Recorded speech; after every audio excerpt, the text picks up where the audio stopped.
This is Zohaib Ahmad, and today we'll be discussing the incineration. And the mainly topics will be our incineration with heat recovery, types of combustors such as mass-fired combustors, water wall incinerators. Further, we'll be going through the byproducts and their utilization that occur during the incineration process, and then we'll be seeing what are the advantages and disadvantages of the incineration process, how it is useful to us, and what are the benefits, main benefits that we have from the incineration process, and what are the harmful effects also from the incineration process. Further, we'll be discussing about a very interesting topic, which is RDF, which is refuse derived fuel, which is nowadays we are using in India on a very small level. So let's begin. So incineration basically with heat recovery means to say that the heat that is contained in the gases that produce from the incineration of solid waste, or we can say from the burning of the solid waste, can be recovered by conversion to steam. The low level heat which has remained in the gases, after the heat recovery there is some heat that is remained in the gases that can be used to preheat the combustion air, boiler makeup water and solid waste fuel. I have constantly used the term boiler in the previous lecture as well. We have discussed about the different types of incinerators and this term boiler has come up. So boiler basically is a closed vessel in which fluid, generally water, is heated up. The fluid does not necessarily boil, but the heat that we get after boiling the fluid can be used in central heating applications, boiler based power generation. So boiler basically utilizes the heat. It does not necessarily means it is boiling up the water. It is basically means that it is utilizing the heat which is generating after boiling up the water. So let's move on. Types of incinerator combustors, that is the main topic that we will do here. We'll discuss mass-fired combustors, and we have the water wall incinerators. So mass-fired combustors, let's see what are mass-fired combustors. So mass-fired combustors, we give some minimal processing. Processing means we separate the organic fraction of the waste from the inorganic fraction from the waste, and then in this process basically the process is almost the same as the combustion. In this the waste is first transported to the mass burn incinerators, and then it is inspected. So firstly the recyclable items are removed, then the waste passes through strong magnets that remove metals, so the metals can be further reused. Then the waste is shredded to create pieces. So after sorting and shredding is complete, it is moved to a furnace to a temperature of over 1500 degrees Celsius, 1500 degree Fahrenheit. Sorry. The smaller pieces of waste burn in the air, while the larger pieces burn as they move along the bed. And particularly water is being circulated through the walls of the boiler. So basically this process creates steam, and which is then used to drive turbines that produce energy. So basically it is somehow the same process. Maybe there's some temperature variations, or maybe you can see the processing that we are processing the waste as well. So it is somehow same as the process of combustion. It is basically a combustor. So combustor, you need to understand the combustor is nothing but it's a component or area where combustion is taking place, where the process of burning is taking place. That is why it is mass-fired incinerators. Mass-fired is burning up the full waste is through that. It is come from through that term only. So basically, it's the types of furnaces. You can see furnace is basically something which raise the temperature of the solid waste to a higher level. So basically, it uses different furnaces such as rectangular refractory lined furnaces or rotary kiln. We have discussed yesterday as well, and the rectangular furnace with water walls. I would like to give you a brief introduction about the rectangular refractory lined furnaces. Basically, these furnaces basically have a molten refractory furnaces has a molten aluminium working liner. That's the only difference. It has a molten aluminium working liner, and we have further water wall furnaces also, which substitute water cooled tubes for the exposed furnace walls and arches. The energy content of mass fired waste can be extremely viable, but it depends on the climate, season, and the source of waste, the kind of waste that you have, solid waste. It depends on the separation of waste also, whether we are using more of organic waste or inorganic waste. Depends on the season, on the climate as well. So let's move on to water wall incinerators. So basically it is a type of, basically you can say, mass fired combustor. The process is almost the same, The difference is only that the internal walls of the combustion chamber are lined with boiler tubes that are arranged vertically. So when water walls are used in place of refractory materials, they are not only useful for the recovery of steam, but they are very effective in controlling the furnace temperature, because they have steel tubes which are filled with water which line the combustion chamber. So energy is also recovered through that. So it controls the temperature as well. So the process more or less remains the same in the water wall incinerator. It's just that the steel tubes are filled with water which lines the combustion chamber. That's it. There is no more much of a difference, and it helps in the recovery of steam as well. So these are the two kinds of you can say incinerator combustors that we have, in which we have different kind of furnaces as well, and these are the basically combustors. The types of incinerators that we have discussed yesterday. So those were the types, and these are the combustors. So basically the main point comes here about the utilization of byproducts. So the byproducts, as I've told you yesterday also in the lecture, that it is about that ash is mainly generated. 80% of ash is the byproduct of the incineration process. Then flue gases such as your carbon dioxide, nitrogen dioxide produces, and then heat which is in substantial amount of form is produced, which is used to generate the electricity. So basically, we're talking about the ash. So ash is basically used in the construction of residential flats or in the construction of roads, and it is very effectively used nowadays. Also, is using over ash as the byproduct is using in the construction industry. So basically, you can say the ash is in the form of solid lumps, which can be effectively used for the construction of both commercial and residential purposes.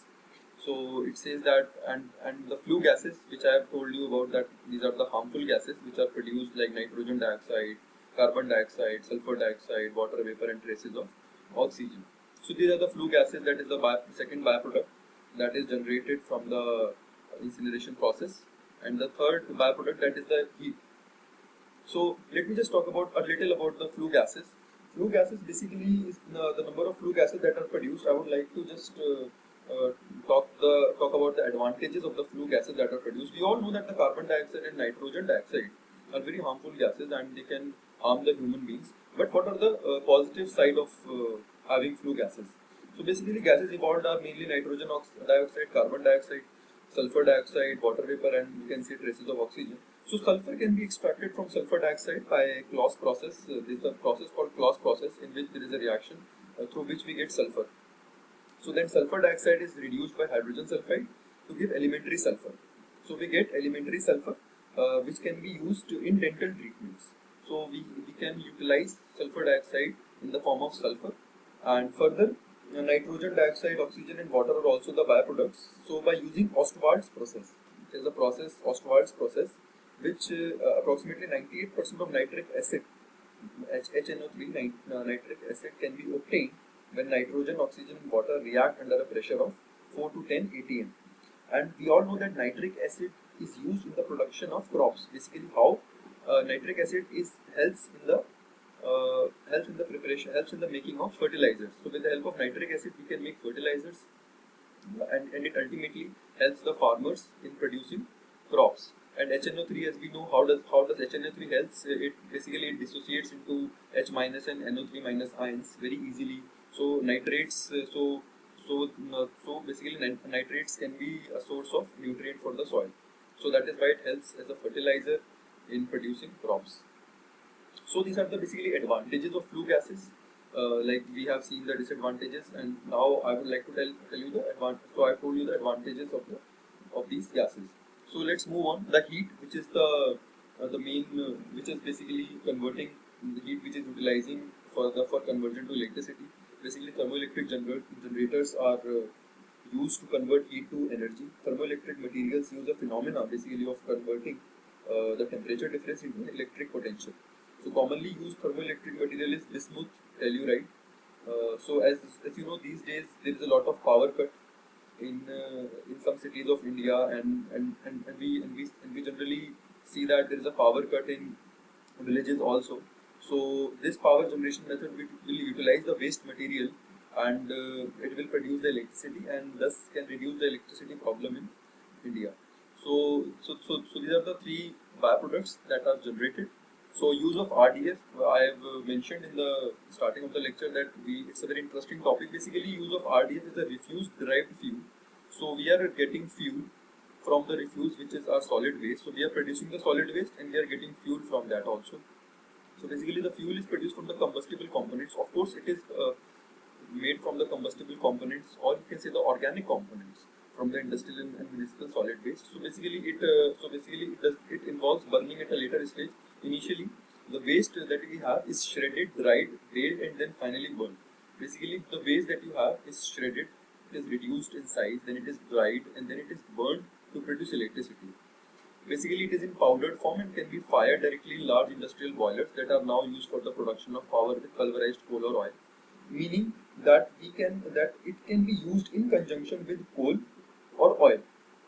Means to say that it can provide 20% heat input if it is used with coal. If coal is providing 100%, if coal is providing 100% heat, so we can use 20% of the RDF. So RDF is acting here as an alternative fuel. I'll like to show you a diagram. See, this is the refuse. This is the refuse that we have over here. The primary crushing improves the treatment effects, and then the drying takes place, the classifying, the secondary crushing, the palletization, and then you have these cubes. These RDF cubes. These cubes can be used, can be then used to burn the, can be then used to are then burned. These cubes are then burned and then can produce the electricity. So basically, these can be used in coal-based thermal power plants. In India, it is very much effectively used in cement kilns as an alternative fuel. Like 30% of the heat is provided through RDF, through refuse-derived fuels in our cement kilns. So you can see that the organic waste is very much of help in our electricity generation, and it helps as an alternative fuel. So RDF is in India is so the use of RDF. So the government is also promoting the use of RDF in India. So as to lessen the burden on the coal-based thermal power plants. So as to promote the alternative use of fuels. So basically now let's look at the advantages of incineration and disadvantages.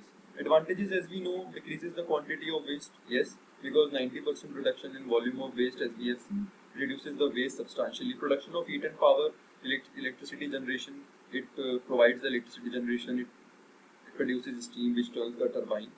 Incinerators have filters for trapping pollutants. We see that there is a problem that the pollutants, that the pollutant formation occurs after the incineration process. So we have the pollutant, so we have the filters which trap the pollutant.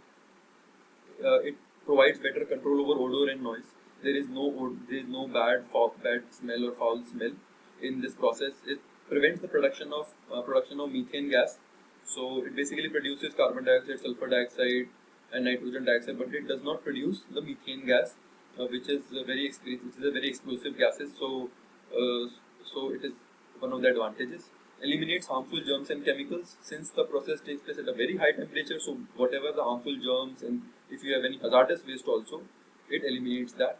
So incineration process produces large amounts of ash. Basically, yes, we have seen the ash which is produced can be used in the construction industries, used in the construction of roads and houses.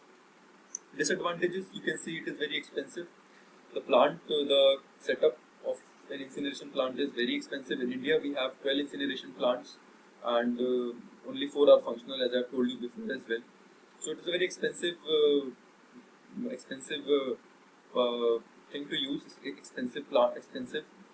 So that is why in developing nations like India, or in Asian countries like India, Bangladesh, and Sri Lanka, the government has not fully utilized this plant because of its cost as well. It pollutes the environment. It emits gases which cause global warming, and possibility of long-term problems. Yes, the possibility involves long-term problems, means that it doesn't encourage recycling of materials and waste production. Basically, waste can be put as it is in the plant, and it gets incinerated, it gets burned, and then you get the byproducts. But yes, we have to utilize somehow. We have to recycle material. We have to reduce our waste as well. So it does not promote that. So it can have a long-term problem. So these are the advantages and disadvantages of incineration. So till now we have completed the whole incineration process, and in the next lectures we'll be talking about the gasification and pyrolysis process. Thank you.